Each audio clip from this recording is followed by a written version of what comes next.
प्यारे दर्शकों नमस्कार। आइए नजर डालते हैं हमारे प्यारे राज्य हरियाणा की तमाम बड़ी खबरों पर। वीडियो शुरू करने से पहले कमेंट बॉक्स में जय हिंद लिखकर हमें सपोर्ट करें। तो चलिए शुरू करते हैं। इस दिन होगी कैबिनेट मीटिंग। बजट सेशन की डेट पर लग सकती है मुहर। हरियाणा के मुख्यमंत्री नायब सिंह सैनी ने कैबिनेट मीटिंग बुला ली है। ये कैबिनेट मीटिंग 2 फरवरी को हरियाणा सिविल सचिवालय में आयोजित होगी। सीएम सैनी की अध्यक्षता में होने वाली इस मीटिंग में बजट सेशन की डेट पर मुहर लगने के आसार है। इसके अलावा भी कई मुद्दों पर सीएम नायब सिंह सैनी की इस कैबिनेट मीटिंग में चर्चा की जाएगी। साल 2026 को हुई पहली कैबिनेट मीटिंग में लाडू लक्ष्मी योजना को लेकर नया फैसला लिया गया था। मीटिंग के बाद सीएम नायब सिंह सैनी ने बताया कि योजना का लाभ अब उन महिलाओं को भी मिलेगा जिनके बच्चों ने 10वीं और 12वीं कक्षा में 80% से ज्यादा अंक प्राप्त किए हैं। सीएम सैनी ने बताया कि कैबिनेट में आज 6 एजेंडे रखे गए थे, जिनमें सभी को मजदूरी दे दी गई है। उन्होंने बताया कि परिवहन विभाग में 2002 में कॉन्ट्रैक्ट पर रखे गए ड्राइवरों को भी राहत दी गई है। महज 30 मिनट में दिल्ली से हरियाणा जाने क्या है प्लान। ट्रैफिक जाम से मुक्ति मिलेगी। दिल्ली और राष्ट्रीय राजधानी क्षेत्र में प्रदूषण और ट्रैफिक जाम की समस्या को खत्म करने के लिए नमो भारत आरआरटीएस के 2 नए कॉरिडोर की तैयारी तेज हो गई है। दिल्ली पानीपत करनाल और दिल्ली गुरुग्राम बावल कॉरिडोर के शुरू होने से सड़कों पर गाड़ियों का बोझ काफी कम हो जाएगा। प्रस्तावित डिटेल्ड प्रोजेक्ट रिपोर्ट के मुताबिक इन रूटों पर ट्रेनों के चलने से सड़कों से करीब 2 लाख निजी वाहन कम हो जाएंगे।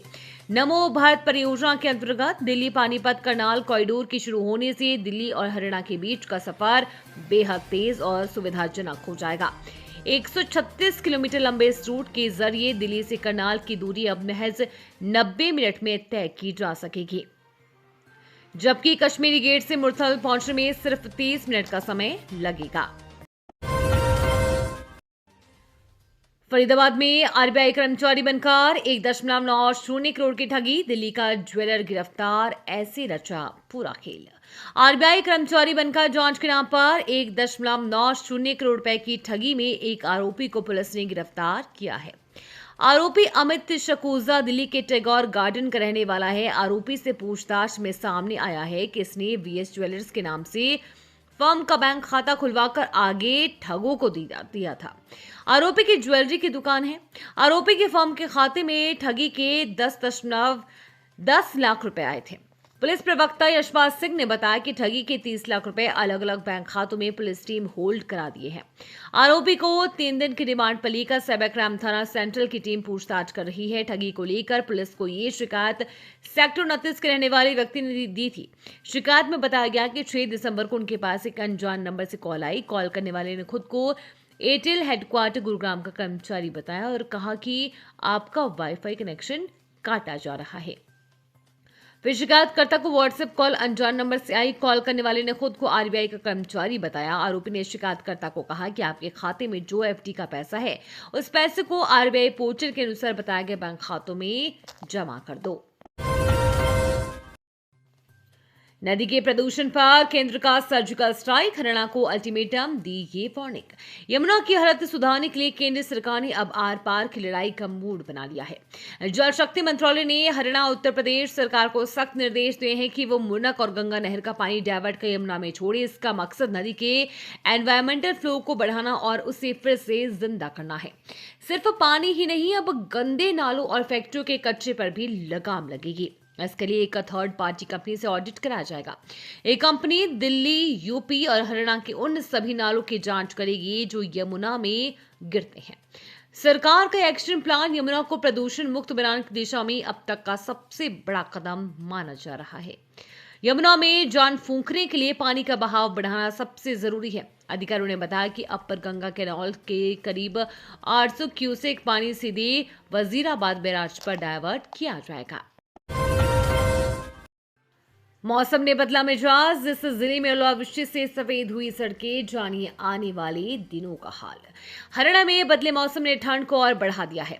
यमुनानगर में मौसम ने अचानक करवट ले ली है। जिले के कई इलाकों में तेज बारिश के साथ जमकर ओलावृष्टि हुई, जिससे जनजीवन पूरी तरह प्रभावित हो गया। आसमान से गिरे सफेद ओलों ने कुछ ही देर में सड़कों और खेतों को चादर की तरह ढक लिया। कई जगहों पर सड़कें पूरी तरह सफेद नजर आई, मानो बर्फबारी हो गई हो। झमाझम बारिश के बाद हुई इस ओलावृष्टि से तापमान में भारी गिरावट दर्ज की गई है। मौसम में आई इस ठंडक ने लोगों को फिर से गर्म कपड़े निकालने पर मजबूर कर दिया है। अचानक बदले मौसम के कारण लोग घरों में दुबकने को मजबूर हो गए हैं। वहीं शाम के समय बाजारों में रौनक भी कम देखने को मिली।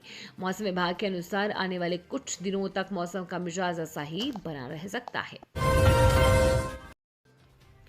मुख्यमंत्री पंजाब चुनाव तक एसवाईएल विवाद का हल चाहते ही नहीं, दुष्यंत चौटाला का भाजपा सरकार पर बड़ा आरोप।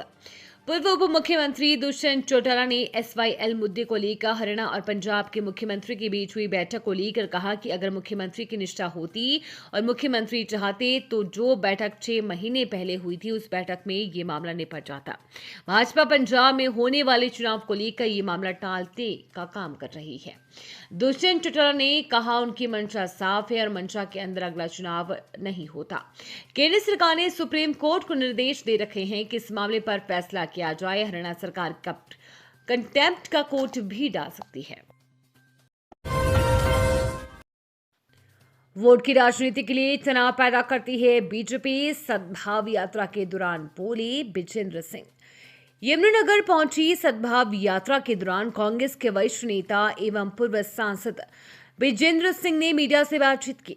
उन्होंने इस यात्रा में हुड्डा के नेताओं के शामिल न होने के सवाल पर प्रतिक्रिया व्यक्त करते हुए कहा कि हुड्डा ग्रुप नहीं है, वो एक व्यक्ति है, पार्टी नहीं है, संकुचित दायरे में है। हुड्डा उन्होंने कहा कि अब जिला अध्यक्ष बन चुके हैं, कार्यकारिणी बन चुकी है। मेरा मानना है कि संगठन के अभाव में इस तरह से लोग नेता को ढूंढते थे, लेकिन अब काफी बदलाव आ चुका है। उन्होंने दावा किया कि राहुल गांधी द्वारा कुरुक्षेत्र में जिलाध्यक्षों से की गई बातचीत के बाद अब गुटबाजी की बातें धीरे धीरे खत्म हो जाएंगी।